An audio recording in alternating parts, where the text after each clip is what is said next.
Le chef de l'État a présidé aujourd'hui le Conseil des ministres au Palais de la République. Moustapha Niaksaré, ministre porte-parole du gouvernement, revient donc sur les grandes lignes du communiqué. Nous l'écoutons. Bonsoir.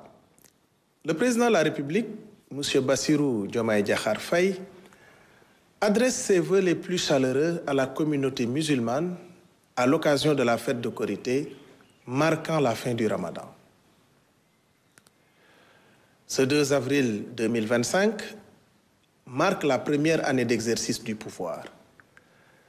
Le chef de l'État salue ainsi le travail de qualité accompli par le Premier ministre Ousmane Sonko et son gouvernement dans tous les secteurs de la vie socio-économique, incluant la maîtrise des coûts des denrées de consommation régulières.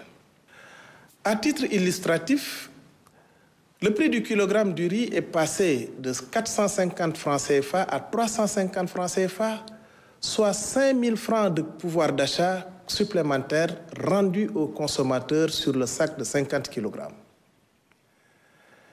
L'amorce de la deuxième année de gestion du pouvoir doit favoriser le déploiement accéléré des réformes, projets et programmes dans tous les ministères, avec un focus sur la souveraineté alimentaire à travers la préparation de la campagne agricole 2025 et révision de la loi agro-sylvo-pastorale, sur les services sociaux de base, notamment l'accès à l'eau, à l'électricité et à la couverture sanitaire universelle.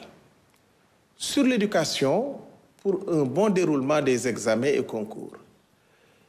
Et enfin, sur l'emploi des jeunes à travers la finalisation du pacte de stabilité sociale et la tenue d'une conférence sociale en avril. Le président de la République insiste sur l'assainissement des finances publiques et sur la restructuration du système économique et financier afin de renforcer la crédibilité du Sénégal. La fête nationale du 4 avril 2025 honorera nos forces de défense et de sécurité ainsi que la jeunesse sénégalaise.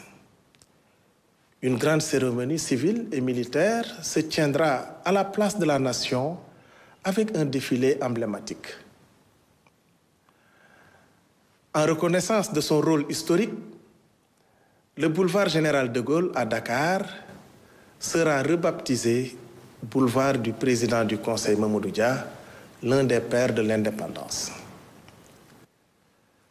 Le chef de l'État demande des mesures urgentes pour protéger les sites touristiques, notamment la création d'un commissariat spécial dédié au tourisme et le renforcement des moyens opérationnels. Un conseil interministériel sera organisé pour relancer ce secteur clé pour l'économie nationale.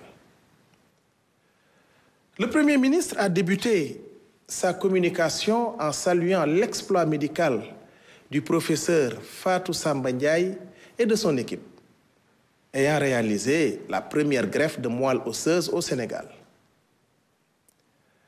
Cette avancée illustre la souveraineté nationale prônée par la vision Sénégal 2050. Sur le point relatif au loyer et face aux tensions persistantes dans ce sous-secteur, malgré la réglementation en vigueur depuis 2014, le Premier ministre a appelé à une analyse approfondie des dysfonctionnements.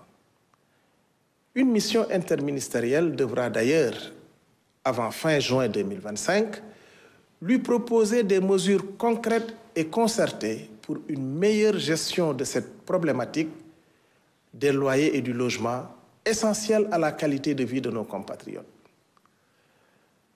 Soucieux d'une gouvernance publique de qualité et du contrôle interne dans les administrations, le Premier ministre veut rendre plus opérantes les inspections internes des ministères via un plan d'action pertinent d'ici fin 2025. Les membres du gouvernement, quant à eux, devront d'ores et déjà faire le point du suivi des actions de contrôle interne dans leur département, tout en s'assurant du déroulement du programme établi pour l'année en cours. Je vous remercie de votre attention et vous souhaite une excellente soirée. Et à l'occasion de la fête d'indépendance, le président de la République